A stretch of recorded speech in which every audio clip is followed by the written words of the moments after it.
प्रिय छात्रों, एनसीईआरटी गणित कक्षा 10वीं में आप सभी का स्वागत है। आज हम लोग प्रश्नावली 8.4 के प्रश्न क्रमांक 3 का अध्ययन करेंगे, जिसके अनुसार मान निकालिए। पहला प्रश्न है साइन स्क्वायर 63 अंश धन साइन स्क्वायर 27 अंश बटे कॉस स्क्वायर 17 अंश धन कॉस स्क्वायर 73 अंश। और दूसरा प्रश्न है यहाँ पे साइन 25 अंश कॉस 65 अंश धन कॉस 25 अंश इंटू साइन 65 अंश। तो ये दोनों प्रश्नों के मान हमें ज्ञात करना है। तो यहाँ पे जैसा कि हम प्रश्न में देख रहे हैं, हल करने के लिए हमें इसमें साइन 63 और कॉस 73 का मान परिवर्तित करना होगा, जिससे ये प्रश्न आसानी से सरल हो जाएगा। इसके लिए हम क्या करते हैं, हम पूरक कोणों के जो अनुपात हैं उसके आधार पे हम देखते हैं कि ये आप एक सूत्र देख रहे हैं जिसमें लिखा है साइन थीटा बराबर कॉस 90 माइनस थीटा होता है और कॉस थीटा बराबर साइन 90 माइनस थीटा। तो इन दोनों सूत्रों का उपयोग करेंगे। तो सबसे पहले हम इसका उपयोग करते हैं यहाँ पे, कॉस 90 माइनस थीटा बराबर साइन थीटा। तो साइन थीटा का मान यहाँ पे इसके हिसाब से साइन 63 का मान हम कॉस 90 माइनस 63 रखेंगे। तो यहाँ लिख देते हैं हम कॉस 90 माइनस 63। अब इसे सरल कर लें तो 90 में से जैसे ही हम 63 घटाते हैं तो यहाँ पे हमें कॉस 27 अंश प्राप्त हो जाता है। इसी प्रकार से जब हम कॉस 73 लेते हैं तो कॉस 73 को चेंज करने के लिए हमें पूरा कोण का अनुपात का मान परिवर्तित करना होगा। तो यहाँ पे जो कॉस थीटा बराबर आप देख रहे हैं साइन 90 माइनस थीटा, तो इसके स्थान पे यहाँ पे कॉस 73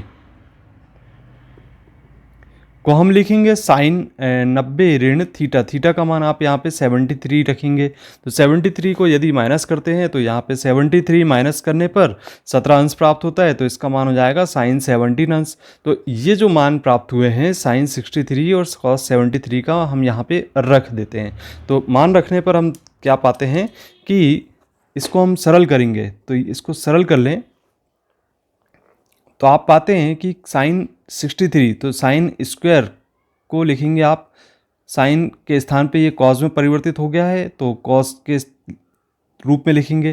तो यहाँ आप लिख देंगे कॉस स्क्वायर, स्क्वायर लगा तो स्क्वायर लिखना है, तो यहाँ पे 27 अंश लिखना है। तो ये इस तरीके से हमने क्या लिख दिया, 27 अंश।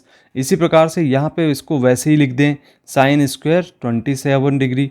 अब इसके बाद बटे में आप देख रहे हैं कि यहाँ पे जो कॉस स्क्वायर 17 अंश है इसको हम वैसा ही लिखें, ठीक।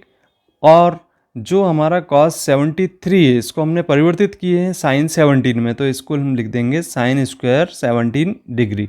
अब देखिए आपको एक सूत्र याद होगा कि साइन स्क्वायर थीटा धन कॉस स्क्वायर थीटा बराबर 1 होता है। तो इस सूत्र का उपयोग यदि हम करें, अब देखिए आप यहाँ पे इस 27 अंश और यहाँ पे भी 27 अंश यानी थीटा का मान बराबर है। तो इस सूत्र का उपयोग बड़ी आसानी से होगा। तो इस सूत्र का उपयोग करने पर इसे हम लिखेंगे 1 के बराबर। और नीचे भी आप देख रहे हैं कि कॉस स्क्वायर 17 और साइन स्क्वायर 17, तो इसका मतलब ये होगा थीटा के मान यहाँ पे बराबर हैं। इसका अर्थ ये है कि इसका भी मान 1 के बराबर ही होगा। अब 1/1 आ गया, इसका मतलब ये है कि इसका मान 1 होगा। तो इस तरीके से इसका मान बड़ी आसानी से निकल आया। अब हम देखते हैं दूसरे नंबर का प्रश्न। तो इस प्रश्न में आप देख रहे हैं साइन 25 कॉस 65 धन कॉस 25 साइन 65 अंश। इसके आधार पे हम यहाँ पे यदि कॉस 65 और साइन 65 को परिवर्तित कर दें तो ये इसको परिवर्तन करने के लिए हमें कॉस थीटा और साइन थीटा के सूत्र का उपयोग करना होगा, जिसका जो पूरक त्रिकोणमितीय अनुपात है वो कुछ इस प्रकार से होता है। आपको पता ही है कि हम यदि कॉस थीटा का मान लगते हैं तो साइन 90 माइनस थीटा के रूप में लिखेंगे। तो यहाँ पे इस सूत्र का उपयोग करने पर, ये पहले नंबर का जो सूत्र है इसका उपयोग करते हैं, तो यहाँ पे हम लिखेंगे साइन 25 अंश और यहाँ पे कॉस के स्थान पे लिखेंगे हम साइन, और 65 तो यहाँ पे लिखेंगे हम 90 ऋण 65 अंश, ठीक। अब इसके बाद हम लिखेंगे धन कॉस 25 अंश।